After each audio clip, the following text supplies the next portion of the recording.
and the tombstone quakes. Happy house materialize. Grim ghosts come out to socialize.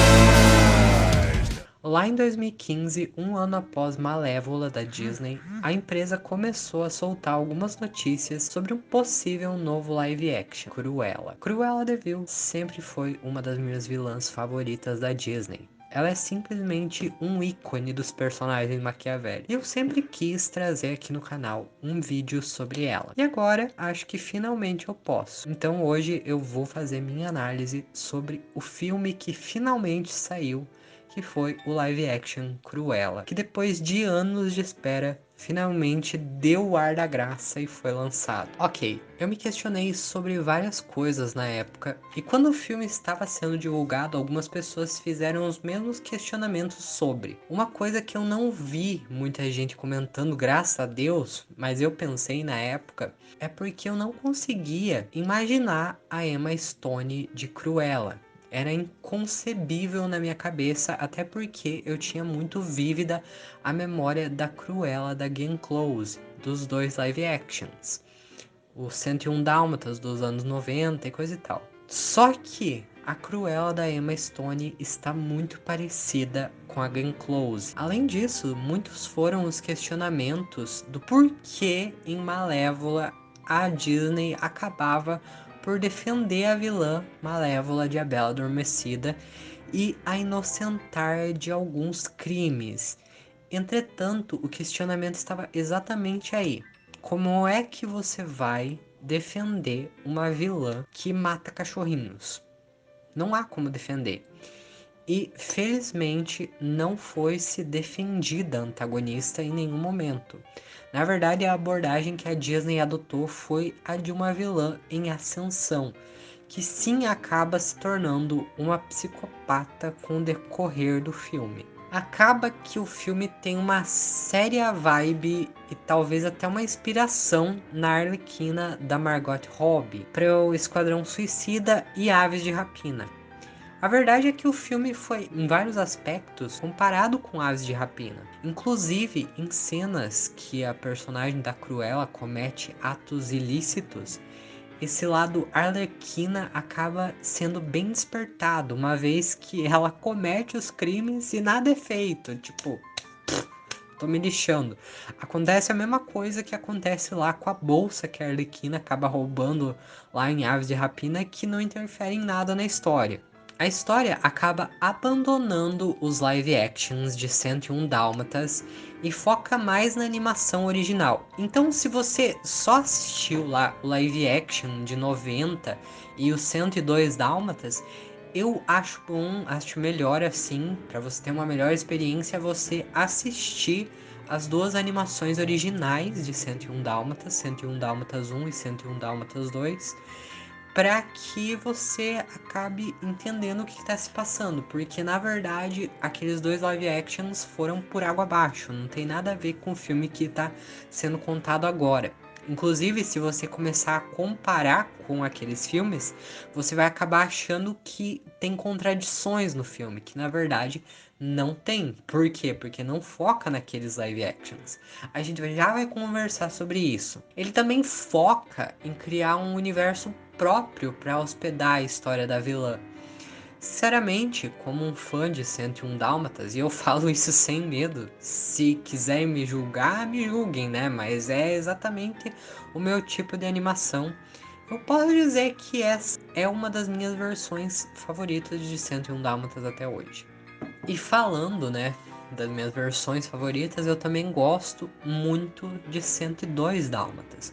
Mas é justamente pela forma como abordam a Cruella nesse. Parece realmente que a Cruella é uma bruxa, uma criatura de outro mundo, meio Jekyll Hyde, assim, com duas personalidades, uma boa e uma má.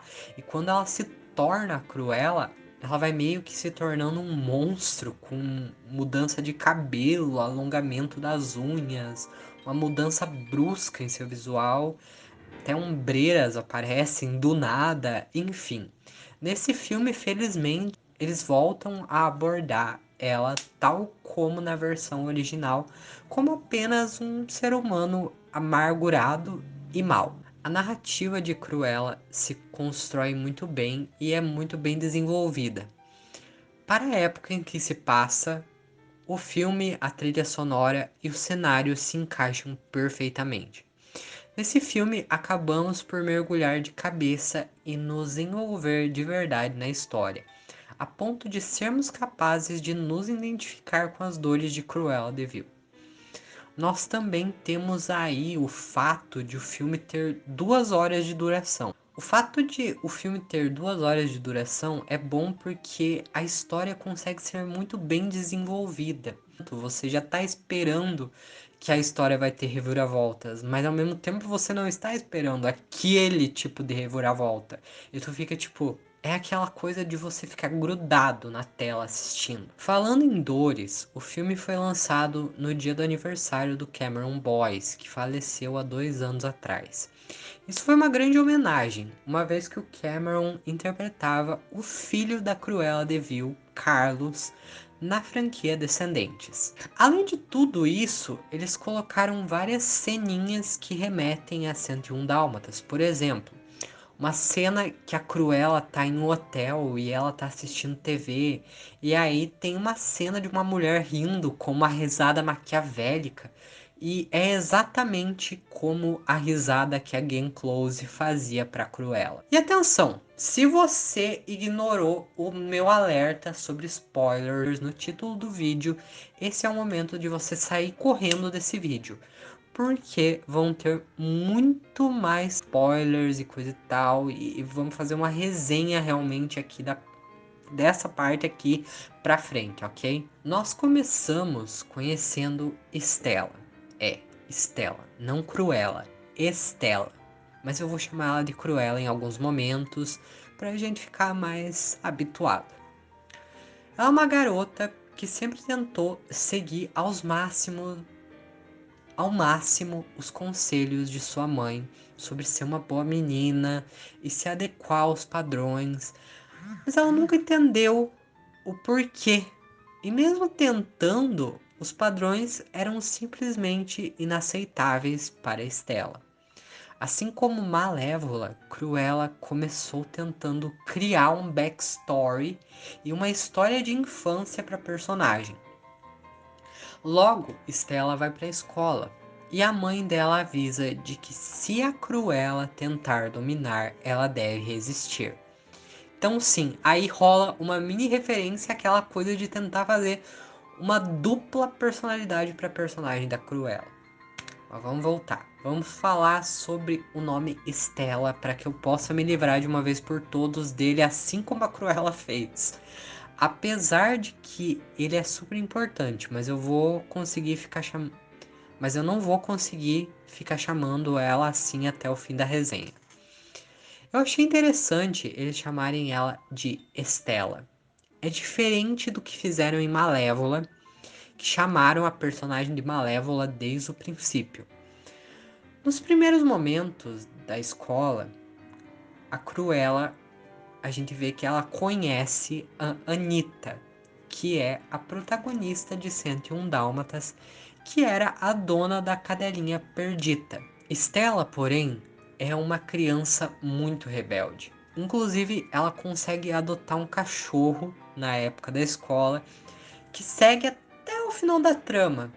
Mas voltando ao que importa, a mãe de Cruella tem que tirar ela da escola em certo momento, porque ela está quase sendo expulsa e isso acabaria entrando para sempre pro registro dela e arruinando a vida dela.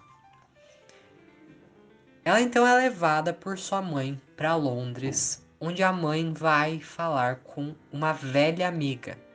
Eles tinham combinado, elas duas, a Cruella e a mãe dela, tinham combinado de ir em um parque, enfim, programa de mãe e filha, mas isso nunca foi concretizado porque a mãe da Estela, Cruella, acaba saindo morta dessa. Inclusive, ela acaba sendo empurrada por dálmatas de um precipício, que é bem horrível, mas me fez lembrar de Once Upon a Time, no qual a mãe da Cruella morreu da mesma forma. Cruella acaba se sentindo culpada e sente que matou a mãe, de certa forma. Porque na verdade tudo isso que eu contei só se desenvolveu porque a Cruella não obedeceu uma ordem de sua mãe, que era ela ficar dentro do carro enquanto a mãe ia lá falar com essa amiga dentro de uma mansão onde estava rolando uma festa. Inclusive, uma cena entre ela e a mãe dela, antes disso, deixa claro que Cruella queria ser estilista.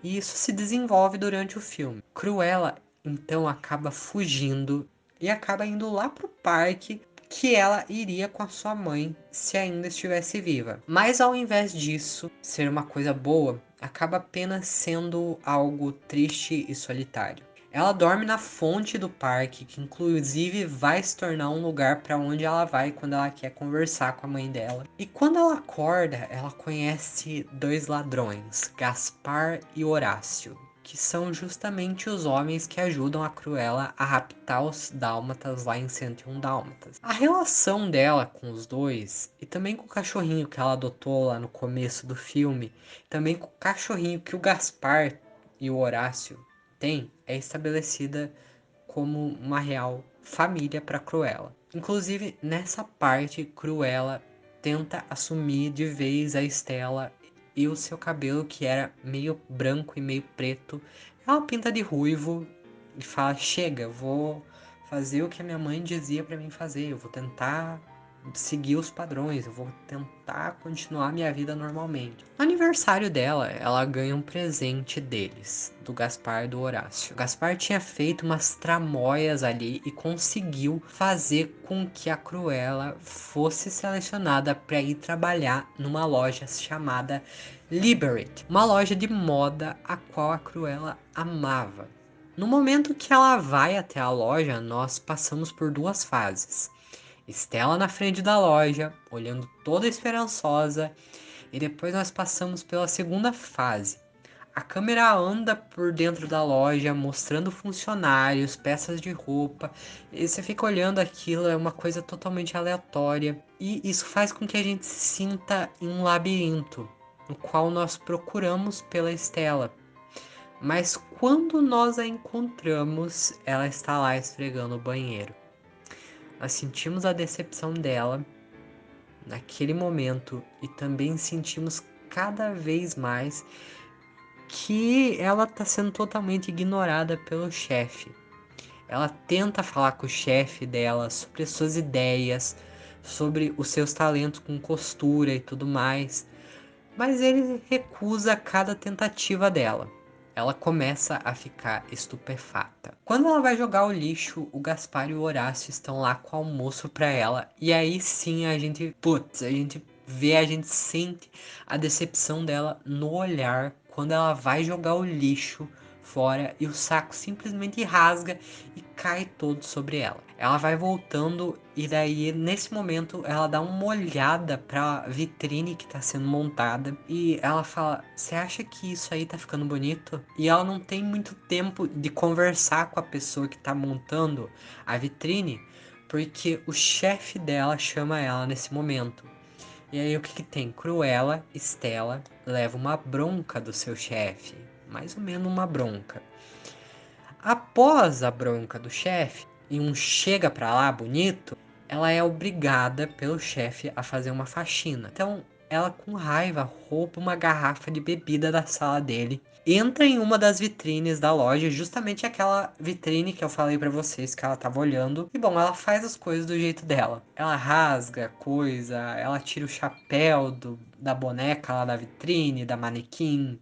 Ela desenha várias coisas atrás e faz de um modo que ela acha que seja realmente ousado, sabe? Rola então nesse momento a aparição da baronesa, a personagem que vai ser bem importante daqui pra frente. Ela é uma personagem que possui 3 dálmatas e ela é uma estilista super famosa. Rola até uma referência a Miranda Priestley, né, de O Diabo Veste Prada, e até a própria Cruella. quando a baronesa sai do carro dela. E aí a baronesa contrata a Cruella para trabalhar para ela. A relação das duas é estabelecida tal qual Miranda Priestley e Andy de O Diabo Veste Prada. A baronesa sendo a estilista famosa, admirada, a pessoa que pisa sobre as outras, e a Stella sendo aquela funcionária obediente e que, por acabar provando seu valor, ganhou um certo destaque e a confiança da baronesa. O desenrolar do meio da história se desenvolve quando a Stella descobre que a baronesa está com o colar que era da sua mãe. Cruella, então, descobre que a baronesa matou a sua mãe. Foi a responsável por matar a sua mãe. Até porque ela tinha um apito que controlava os cães que teriam matado a mãe dela. Então tudo fazia sentido, tudo se encaixava ali. Ela então assume uma vida meio dupla, em que em uma vida ela é a Stella recatada e obediente, e na outra ela é Cruella, ousada, que está sempre nos desfiles e eventos da baronesa para tentar roubar a cena para ela. Inclusive, em uma dessas vezes, ela faz uma apresentação de punk em que ela se apresenta com um casaco feito de pele de dálmata da baronesa, os cachorros da baronesa que ela raptou, que ela matou e ela fez o casaco. Quando ela tem oportunidade, graças a um dos capangas da baronesa, que virou seu aliado, de estar com o colar que era da mãe dela em suas mãos, ela descobre que na verdade a verdadeira mãe dela era a baronesa. Isso acaba com ela, mas ao mesmo tempo lhe faz assumir o poço total de Cruella. Enfim, aí que nós temos um desenrolar da história toda. Eu vou resumir aqui para vocês. A Cruella mostra todas as suas jogatinas maliciosas e cruéis quando ela arma toda uma situação para parecer que a baronesa empurrou a Stella do precipício. A baronesa vai presa e a Stella deixa um testamento em que ela deixa todos os bens dela, no caso a fortuna que ela ganhou por ser herdeira da baronesa, para Cruella de Vil. E assim encerra e sobem os créditos com uma paródia de Cruella de Vil, Call Me Cruella. Nós temos no meio dessa história o Art, que ele é um personagem original, eu diria. Só que eu não consigo fazer ligação dele com nenhum outro personagem já existente no universo de 101 Dálmatas, digamos. Eu achei que ele poderia ser baseado no Jean-Pierre, que é o ajudante lá da Cruella, de 102 Dálmatas, que ajuda ela a fazer os casacos e tudo mais. Mas como eu disse, eu acho que esse filme abandona muito os dois live actions. E mesmo que fosse baseado no Jean-Pierre, não tem nenhuma evidência. Ele parece um pouco Jean-Pierre, mas no fim só não tem provas o suficiente para isso. Só que todos esses personagens, todos, eles acabam tendo uma importância muito grande quando se refere ao esquema da Cruella. Tanto o Art quanto a Anitta, que a Anitta também, gente, meu Deus. A Anitta foi muito bem desenvolvida e foi muito bem desenvolvido a relação ali dela com a Cruella. Mesmo depois da escola, elas continuaram sendo amigas. A Anitta foi trabalhar num jornal, numa coisa lá de fofoca. E é justamente a Anitta quem faz as aparições da Cruella nos desfiles da baronesa serem mais assim comentados. É ela que fulmina as notícias sobre a Cruella. Foi ela quem ajudou a impulsionar esse alter ego de Cruella de Vil. Então ela aparece ali para dar uma mão para Cruella e justamente é assim, ela quem tá ajudando todo o esquema da Cruella. Mas o Gaspar, o Horácio, o Art, todos esses personagens têm muita importância. Inclusive a gente tem nesse filme o Rogers, que é o marido da Anitta em 101 Dálmatas, que aparece no filme apenas para ser um empregado ruim para a baronesa e ser demitido e depois colocar a culpa na Cruella. Mesmo assim, ele tem alguma importância. A gente descobre ali que o Rogers, ele odeia a Cruella desde aquela época unicamente porque ele considera que ela tenha sido a razão dele ter sido demitido. Falando agora da cena pós-créditos, que eu acho que é o que mais intrigou todo mundo. O que tem de interessante nela? Bom, tudo, basicamente tudo. Ela acaba sendo o ponto de referência que liga toda a história do filme da Cruella com toda a história de fundo de 101 Dálmatas. Nessa cena, nós temos o Rogers no seu apartamento compondo uma música e a campainha toca. Nisso, a campainha da casa da Anitta também toca. Ambos vão atender e se deparam com dois filhotes de dálmatas. Os dálmatas vieram com coleiras e um cartãozinho. No cartãozinho que veio com o filhote do Roger estava escrito: Olá, Pongo, aproveite, Cruella. E no que a Anitta recebeu estava escrito: Olá, Perdita. Vejo você em breve, Cruella. Ou seja, quem deu os dálmatas pro Roger e pra Anitta, os dois dálmatas que a gente conhece logo lá no começo do filme de 101 Dálmatas, o Pongo e a Perdita, foi a própria Cruella. Ela provavelmente já planejava fazer um casaco bem maior com pele de dálmatas. Possivelmente ela estava dando assim pra Anitta e pro Rogers criar com fins maiores.